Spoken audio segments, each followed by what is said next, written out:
Hi, everybody. I'm Chris. Hey, Al. this is Al.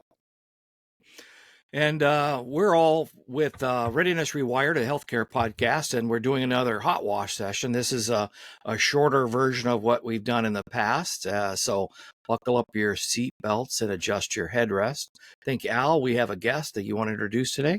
We do. Yeah, we have another exciting guest, and it's a good friend of mine, a relatively new friend of mine, because he joined Region 2 less than a year ago from other duties and responsibilities he was doing. But we have Hani with us, and Hani is the regional coordinator for disaster preparedness in Region 2 in Illinois. So Hani, thank you for joining us, and I think it's going to be an interesting hot wash.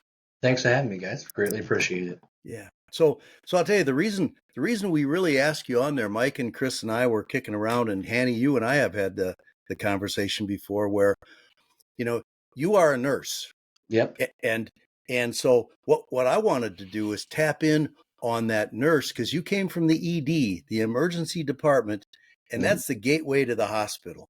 And in my thinking, everything we do for exercises and drills, that's our entry point for the hospital, and we're always flooding the ED with our drills and exercises, things like that. So I kind of wanted to get your thoughts and perspectives and kind of take on what emergency preparedness looks like from the ED nurse perspective. Some support, some not, some why are they doing it, crazy things. But I want to kind of jump out of order a little bit here first and ask you, now that you're in Region 2 with the Regional Hospital Coordinating Center, you're regional coordinator, you're disaster preparedness, you do the regional emergency response medical team stuff. Has that changed your view on preparedness? Oh, greatly. I will definitely say that. Going from just working as a bedside nurse and like having some idea of kind of things, why it's happening stuff, to now the full picture and like why we're prepared. Being bedside the whole COVID time was just like, daily changes. It's like, why are we doing this? Why are we doing this? Now coming back and like looking at like reviewing plans and like, oh, I totally understand why we did this now. Really kind of changed like my whole perspective and realized that I didn't know anything for emergency management until I took this role. Yeah. Hey, Al, it might be a good point, too, to kind of paint the other spectrum now, that the position that Hanny's in now. I mean, for someone that's new to emergency preparedness or unfamiliar with Illinois, what is a Region 2 coordinator, and what are the responsibilities? Yeah, so I mean, basically coordination's the biggest part of this. Stepping into this role, I always kind of knew a lot of the same people. So when I worked my previous job, I traveled for OSF and I traveled between multiple different hospitals. I actually worked for like 7 different OSF ERs. So having that like familiarity with like all these other managers and that within Region 2 kind of really helped prepare me, I feel like, more for this role and having a better understanding, kind of like, I grew up at St. Francis in the ER, worked there for, God, 5 years, no, 7 years before transitioning to the travel job part of it. And so going from that to look at all these other facilities and having an understanding of like, okay, whether it's, evacuation, whether it's, highly infectious diseases, whether it's, having a better understanding of all these plans, it kind of gave me a better deep dive into like emergency management.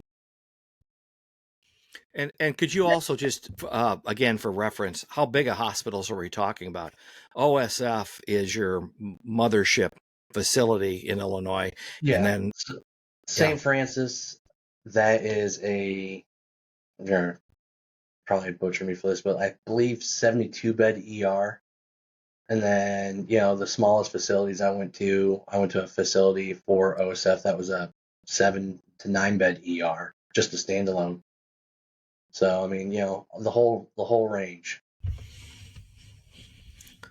So you're coming from a facility with more ER beds than 85% of the hospitals, maybe in the Midwest, that have total beds. Yeah, So exactly. quite a range. Quite a It's range.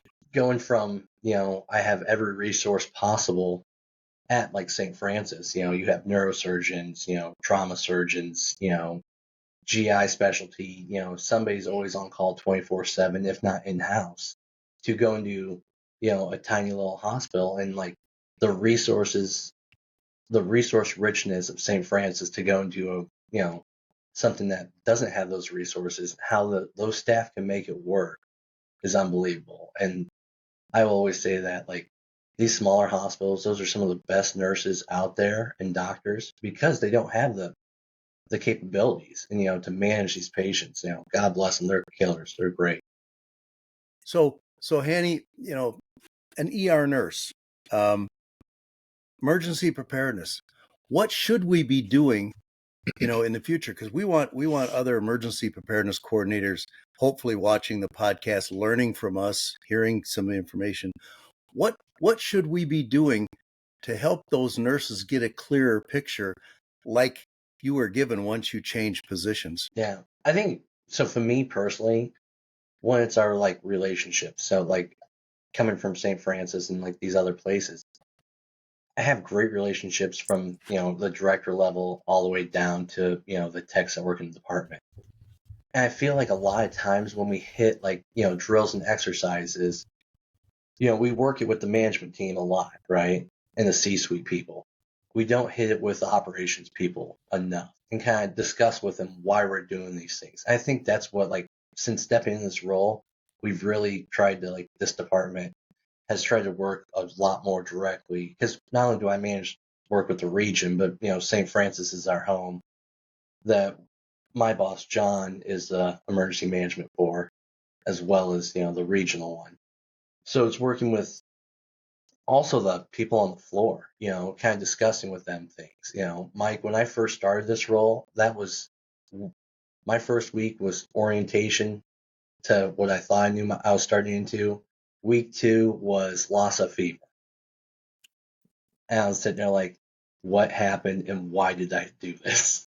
So, but yeah, for emergency management, I feel like, not only hit your other management teams that you have to work with, but get to the operation levels, kind of discuss with those people, because, these things happen in the middle of the night. They don't happen at, 11 a.m. on a Wednesday when everybody's in house. Yeah, Hanny, he mentioned something, and we always talk. We had Josh from OSF down in Region 2 on, and one of the topics he talked about was decon. Wow, all the time I just worry about decon, because that's that ebb and flow thing. You get good at it for a while, and then the team changes, and you fall back off and everything. And I know you guys have been great in Region 2 to come out to even our smaller hospitals. I was just down at one of them recently where we did the decon exercise with Josh, and a lot of good training there. And I love what you said about, the nurses and doctors in the small hospitals. They're kind of on their own for a lot, and I don't care if it's Saturday morning at 2:00 or Wednesday afternoon. They're on their own, and that's a good point. But, we're all here. I love the coordination comment, and just that teamwork thing of getting to know other people and other resources within your facility, within your facilities, and your partners around the region, which, for our listeners, I go down to meet with Hani and the team as a group of hospitals every other month. And we see each other, we talk about things, we plan things, and it's good, because now when it hits the fan, and it has, we don't feel like, oh my gosh, who do I call? It's no, I got a list of good contacts here, and it's always been great. So it's kind of stepping in this role. It's like, I knew, if this happens, we follow XYZ, like having that understanding. But like the why, I guess that's kind of part of what drove me to this role, is like understanding the why. Like, why are we doing this? Why are we always doing these changes? COVID times really changed my perspective on healthcare a lot. I mean, it changed all healthcare. Let's be real. Yeah. Right. And I'm a man with a beard, and I'm like, why are you guys making me shave? Like, it's wintertime. I don't want to shave right now. Like, we So, have endless amounts of pappers, but, we don't know how long this is going to last. We don't know if, we're going to have the supplies for it. And now doing inventory management for Region 2. Yeah. Well, and you mean as an ED nurse, you didn't fake your way through the fit testing? No, I No, can't no, smell. I can't smell anything. nope. The whole time trying to hold my breath. Yeah. Oh, yeah, that was I remember when my manager's like, hey, you gotta shave, we're doing fresh fit tests for everybody. I'm like, Carrie, it's wintertime. My face is ain't cold. I duck hunt and goose hunt. I don't want to be outside without beer. Yeah. so Hani, how are you? So you're fairly new to emergency management. You said you were Yeah. participating. Yep. How are you educating yourself, and how are you communicating with all those folks beyond some of your regional meetings? How do you have any plans to make more robust communications with those frontline hospitals? Yeah. So we have a software that, what really got me into this role was being part of the regional medical response team. Been part of that for 10 years. Um, and, we discussed, deploying to our last big deployment was the Washington tornado. Then annually, we provide medical support for that music festival, Chillicothe. And I always kind of worked the operations side, but, I've worked with, disaster preparedness guys, but, my tenure here when Troy Urban Trial ran it and stuff like that. And, his joke, he's like, what's your future? I said, man, I just hope to have your job one day. So, And you're but getting closer. yeah, step at a time. We'll see. We'll see. I don't know if I want that hassle. But, so that was like the baseline steps of it and how to get this role. But then, to work with like all these outside partners and stuff. When I stepped in this role, met Al for the first time. Al, I think, missed that meeting. It was the very first meeting, my very first RHCC meeting. And I'm sitting down at the table, and everybody came into the classroom where we hold the meeting. They're like, "Hey, you're an Al seat. Hey, you're an Al seat." I'm like, "Who's this Al guy?" I'm like, "Guys, give me a break here. It's my first Yeah. day." Yeah, So that's yeah, apparently I'm just like, okay. So then the next the next meeting, that's when Matt sat in your seat, Al, and he's like, "You believe this?" I'm like, "Yeah, I get it now." But just communication wise, we've ran this thing called Coalition Manager. It's a website that's open to not only like our regional partners, but like we open up to the entire coalition. And that's whether providing classes issued from the state or locally, meetings, anything like that. And just getting to meet people that way. I'm old school. Like I'm 38 years old, but I hate email. I hate, Teams messaging and stuff like that. I want to shake somebody's hand and like have a conversation with them still. And that's kind of what I'm trying to bring back to like not only the region and stuff like that, but like just with any partnership we have.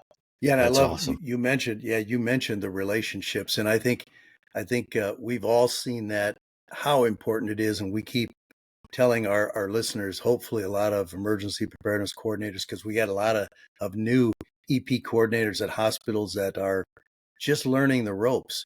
Yeah. And those relationships are so important. They can get you so far. Uh, it's amazing. And I love your comment. I want to go back to your comment also about, the ED and what we can do for them. And you said, bring more of the operational people involved. Yeah. And I'm going to take that away, go back to the hospitals I'm still working with a little bit, and put some new things in place, because we had done some of that, Yeah. but not enough of it. And yeah, so work with your ED managers and get the communication out there to the staff, because Yeah. that's so important. Yeah. It's, that whole silo mentality. It's breaking that down. Yeah. We have work. It's a giant partnership, whether from the region to the individual facilities. I never, had a great understanding of facilities. I understand how power works. I understand oxygen flow and stuff like that. Now stepping into this role, those guys work their backsides off, trying to keep hospitals running. And, plus throwing on like what emergency management, what, federal regulations require and all that. And, people like that, it's like having that understanding and talking to those people directly, that's how we're going to, make healthcare, strong and continue on. Awesome. Hey, what are you looking forward to most in this coming year? Of all the different things that are assigned to you and that you need to build forward, is there something you're really looking forward to most? Yeah, so we got TEDCon coming up. That's one I'm really kind of excited for. We got, actually, Mike, you're going to be speaking, I do believe. Yep. So excited to see that one. But TEDCon's a 2-day conference we hold in East Peoria, put on by the region. And we have basically, emergency management route. It's broken up into different tracks. So emergency management, EMS, and then trauma/healthcare. Plus, we got some great opening speakers and closing. That's my biggest one. That's going to be August 28th and 29th. So I'll be East Peoria Embassy Suites. I'm really excited for that one. That was kind of stepping in this role. It's like, it's not only emergency management, it's also all these outlying things that, you kind of have to help govern and work through. That's awesome. Hey, guys, I think we're coming up on our 20-minute mark, so we've still got some time left. But it's our new discipline. Is the old guys could talk forever, but we need to keep her kind of focused. So yeah, well, I will kind of start off with wrapping it up here. Hani, thank you for joining our hot wash, and we call them hot washes now because, and I loved that we could bring you in from the ED nurse perspective for a hot wash to find out a little bit more about how we make that relationship better, how we coordinate better. Because, like I said in the beginning, when at least I'm speaking for myself, when I would do drills and exercises, it always involved a piece of the ED. Now, did it involve other parts of the hospital? Maybe, maybe not. But it was always the emergency department that had the incoming patients, whether they were paper patients, whether they were moulaged patients. But a lot of times we'd stop there. But I don't think we did a good enough job communicating with the rest of the people because you can only involve so many people in that exercise. Because I think one of you mentioned earlier, the ED, I don't care if it's a small hospital, a large hospital, they're all doggone busy. And they've got enough stuff to keep them busy where they don't say, gee, I wonder what else I can fill my day with, but yeah, thank you for joining us, and we'll kind of circle around, and I'll be seeing you shortly at another meeting and with our TEDCon committee, and that's great. So and I will tell you guys, we just lost Mike again, but that's fine. I'll tell you, Hani had some big shoes to fill when he stepped in because they've had some great guys and down in the region for us, and he filled the shoes. I will say honestly, he filled the shoes quite well, and thank you. And fitting in, because just to what you said earlier, doing that handshake, doing that relationship, not relying on just technology, but just the real face-to-face stuff where you get down in the trenches and grind. That's what I feel like it takes. So yeah. Yep. Hey, I would end with kind of a request, Hanny, that maybe you could talk about, because our last hot wash was about how sometimes things aren't handed off very cleanly. What was your transition like? What did you have for a transition? So transition wise, my boss was on medical. So it was me and Josh, who you guys know. And it was I would say a hot mess express. A mini disaster. Yeah, it was. Starting off with LASA, like week 1, fully immersed in EM, and going to C-suite meetings and statewide meetings and stuff like that. And I'm just like, am I allowed to talk? And like people are asking me questions. I'm like, oh God, don't get fired week 1. Don't get fired. Big goal. Big goal. Yeah.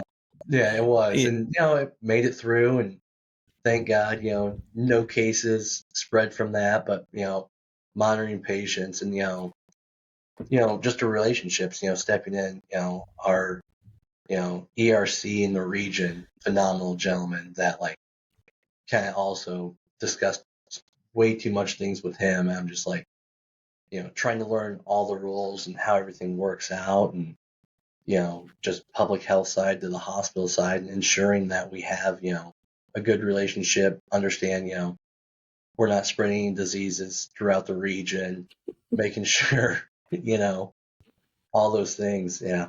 Right. Beyond lucky. Awesome. Yeah. Well, Good. I think, Al, do you want to wrap us up today? I will say, I'll remind people, hey, hopefully you like our new format of hot washes. Thank you again, Hani, for joining us. And if you need to get a hold of us, remember you can reach out. We're readiness.rewired@gmail.com. Listen to the podcast, go out and hit that subscribe, ring that bell, give us a thumbs up if you liked this episode. Give us a thumbs down if you think it sucked. We want to know how we're doing. Yeah. Thanks, everybody. Well, You thank you bet. guys. Really appreciate it.